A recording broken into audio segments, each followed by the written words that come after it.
শুক্রবার জুমার দিন দুপুর 12টা থেকে 2টার মধ্যে আল্লাহ তালার এই একটি নাম 11 বার পাঠ করে আপনি আল্লাহ তালার কাছে যা চাইবেন আল্লাহ তালা আপনাকে তাই দিবেন। প্রিয় ভাইয়ের আমার, শুক্রবার এটা খুব গুরুত্বপূর্ণ একটা দিন।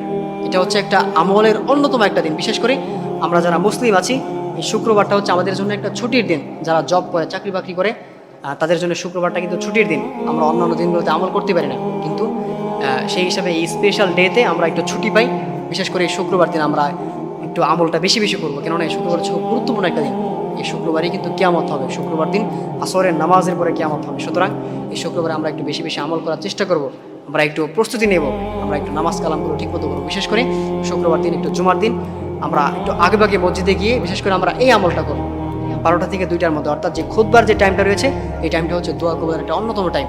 এই টাইমে আমরা দোয়া করবো। আমরা অনেকেই আছি যে দোয়া কবুল হয় না, অনেকেই বলেন যে দোয়া কবুল হয় না, অনেক দোয়া করি, কোনো ফায়দাই হচ্ছে না, কোনো দোয়া কবুল হচ্ছে না। যাদের দোয়া কবুল হয় না, আপনারা যদি এই আমলটা অ্যাপ্লাই করতে পারেন, ইনশাআল্লাহ তাআলা আপনাদের প্রত্যেকটা দোয়া কবুল হবে। সেই আমলটা কীভাবে করবেন? আপনারা 12টা থেকে 2টার মধ্যে মসজিদে গিয়ে বসে আল্লাহ তাআলার এই একটি নামের উসিলা করে দোয়া করবেন। সেই নামটি হচ্ছে ইয়া হাইয়্যু ইয়া কাইয়্যুম, ইয়া হাইয়্যু ইয়া কাইয়্যুম।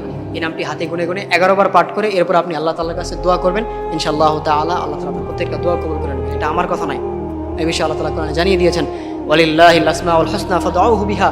ও গোলামেরা, আমার যে সুন্দর সুন্দর নামগুলো রয়েছে, আমার যে গুণবাচক নামগুলো রয়েছে, তোমরা যদি আমি আল্লাহ তাআলা সেই নামগুলো ধরে আমাকে ডাকতে পারো, আমি আল্লাহ তাআলা তোমাদের ডাকে সঙ্গে সঙ্গে সাড়া দেবো। সুতরাং আমরা অবশ্যই এই জুমার দিনে আমরা এই আমলটা করব। বিশেষ করে দোয়ার পূর্বে আপনারা অবশ্যই দুরূদ পাঠ করে নেবেন। দুরূদের মধ্যে সবথেকে উত্তম দুরূদ হচ্ছে দুরূদ ইব্রাহিম, যেটা আমরা নামাজের মধ্যে পড়ি।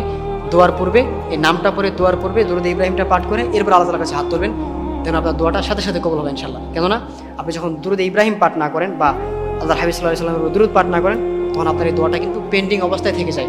সুতরাং আপনি অবশ্যই দুরূদ পাঠ করে নিয়ে এরপর দোয়া করবেন, আল্লাহ তাআলা আপনার প্রত্যেকটা দোয়া কবুল করে নেবেন। যাদের দোয়াগুলো কবুল হচ্ছে না, আপনারা অবশ্যই এই আমলটা অ্যাপ্লাই করবেন। আপনার কি সমস্যা? আপনার রিজিকের সমস্যা, আপনার চাকরি হচ্ছে